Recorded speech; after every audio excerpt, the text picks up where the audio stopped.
এই এমনই এক জাদুকরি চা যা পান করলে নাকি ভাঙা মন চাঙ্গা হয়ে যায় নিমেষেই। ক্লান্ত শরীরে ফিরে আসে নতুন উদ্যম। হাটের ভিড়ের ভেতর চায়ের গরম সুবাস ছড়িয়ে পড়তে না পড়তেই দোকানদারেরাও সাইকেলের শব্দে বুঝে ফেলেন এসেছে সাথী চা।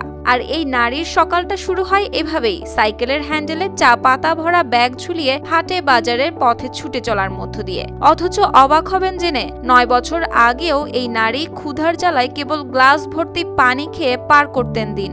আর এখন গলায় ঝুলানো সাউন্ড বক্স থেকে ভেসে আসে তার ডাক, যেন বাজারের প্রতিটি মোড়ে কিংবা দোকানে পৌঁছে যায় চায়ের মিষ্টি নিমন্ত্রণ। পঞ্চগড়ের তেতুলিয়া উপজেলার মাঝিপাড়া গ্রামে জন্ম ফরিদা পারভিন সাথীর। 10 ভাই বোনের মধ্যে তিনি দ্বিতীয়, কিন্তু অভাবের সংসারে বেশি দিন টেকেনি তার স্কুল জীবন। কাজের খোঁজে ঢাকায় গিয়ে পরিচয় হয় আব্দুল লতিফের সঙ্গে, যার সংসারেও ছিল ভীষণ কষ্টের। তাই তো 2014 সালে বিয়ের পর সুখের স্বপ্নে ভরা দিনগুলো দ্রুত ম্লান হয়ে যায় অভাবের করাল থাবায়। আমার এত একটা অশান্তি, আর মানুষে ভাই এত ধরনের একটা অফার দিত যে আপা চলেন আমার সাথে গেলে আপনি অনেক টাকা টুকা পাবেন। ভাই এমনি তো মনে করুন অভাবী মানুষ, এত ধরনের অফার পাইতাম আমি ভাই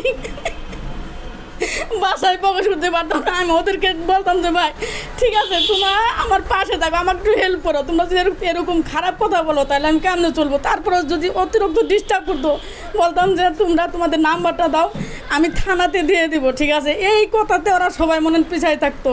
আর আমি এভাবে 1 বছর হাইটা চা পাতা দিছি। আমার যে প্রচণ্ড খিদা লাগতো, তখন আমি ভাই কী করতাম, খিদার জ্বালাই আমি হোটেলগুলোতে যাই ভাই পানি খাইয়ে ভাই খিদার পিপাসা মিটাইতাম। 2016 সালে ঠাকুরগাঁও শহরে এসে লতিফ মাসে 5,000 টাকার চাকরি নেন একটি দোকানে। সাথীও নেমে পড়েন কাজের সন্ধানে।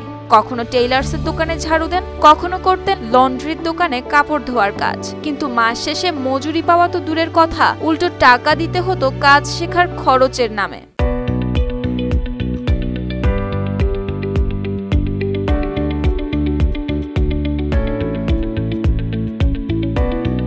আমি একটা দোকানে কাজ করতাম, 5,000 টাকা স্যালারি পেতাম, ও দিয়ে আমাদের চলতো না। তখন আমার ওয়াইফ কাজের সন্ধানে বের হয়, অনেক খোঁজাখুঁজি পরে কোথাও কাজ হয় নেই, মনে করেন যে জোগাড় করতে পারে না। তখন গেছি তেতুলিয়া থেকে 200 টাকা চা পাতা নিয়ে আসি, সে দিয়ে সংগ্রাম শুরু হয়। আজকে আমাদের সেই অভাব নেই, এখন মোটামুটি ভালো আছে। আমাদের এই প্রতিষ্ঠানটা দিছি। শেষে অপমানিত হয়ে নিজ এলাকায় ফিরে এসে সাথীর মনে জাগে নিজের পায়ে দাঁড়ানোর ইচ্ছে। হাতে মাত্র 200 টাকা নিয়ে সাহস করে এলাকার চা কারখানায় গিয়ে বারবার অনুরোধের পর 200 টাকার চা পাতা দিতে রাজি করান ম্যানেজারকে। আমি ওনার কাছে আজকে 4-5 বছর ধরে এই চা নিই, সাথী চা নিই। উনি যে একজন নারী উদ্যোক্তা এটা বলার কারণ আছে, কারণ উনি পরিশ্রম করছে অনেক। উনি রাত 12টা না, রাত 1টা না, সকাল থেকে শুরু করে সাইকেলে করে উনি দীর্ঘদিন যাবত এই মার্কেটিং করছে। এতে ওনার মনে কৃতিত্ব ওনাকে দিতে হবে। ফ্লেভার ভালো আর পরিমাণও কম লাগে, এই জন্য নিলাম। এরপরে যখন শেষ আবার নিব। আর নারী উদ্যোগ হিসেবে আমরা ওনাকে হেল্প করি। শুরুতে সাথী চা পাতা বিক্রি করতেন পায়ে হেঁটে, শুনতে হতো কটু কথা আর কুপ্রস্তাব, অনেকে কিনতেও চাইতো না। প্রথম দিনে মাত্র লাভ হয় 24 টাকা, কিন্তু তারপরও তিনি হাল ছাড়েননি। পরে সাইকেল কিনে বিক্রি বাড়ান, আর এখন মাসে 5 থেকে 7 লাখ টাকার চা বিক্রি করেন। নিজের পাশাপাশি বহু বেকার নারীকেও কাজের সুযোগ করে দিয়েছেন তিনি। যে কোনো কাজকে কেউ যেন ছোটোভাবে না দেখে, আর বিশেষ করে মার্কেটে যারা আছে মেয়ে মানুষরা কাজ করতেছে, ভাইদের কাছে অনুরোধ কোনো মেয়েদেরকে যেন কেউ বাজেভাবে না দেখে। ভাই একটা মেয়ে মানুষ মার্কেটে নামে অনেক অভাবে, অনেক খিদার জ্বালায়, ঠিক আছে।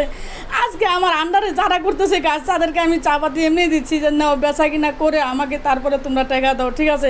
এখন সাথীকে প্রশিক্ষণ আর ঋণ সুবিধা দেওয়ার পরিকল্পনাও রয়েছে বলে জানান এই কর্মকর্তা। প্রশাসনের পক্ষ থেকে আমরা সহযোগিতা চেয়েছেন, তাকে আমরা উপযুক্ত প্রশিক্ষণ এবং তাকে ঋণ সহায়তা অন্যান্য সরকারি দপ্তরের মাধ্যমে দেওয়ার আপ্রাণ চেষ্টা করি। এখন তার স্বপ্ন সাথী চা ছড়িয়ে পড়ুক দেশের প্রতিটি প্রান্তে, যাতে সবাই বিশ্বাস করে দৃঢ় ইচ্ছাশক্তি থাকলে অনাহারে দিন কাটানো নারীও পারে নতুন ইতিহাস করতে। News desk, RTV।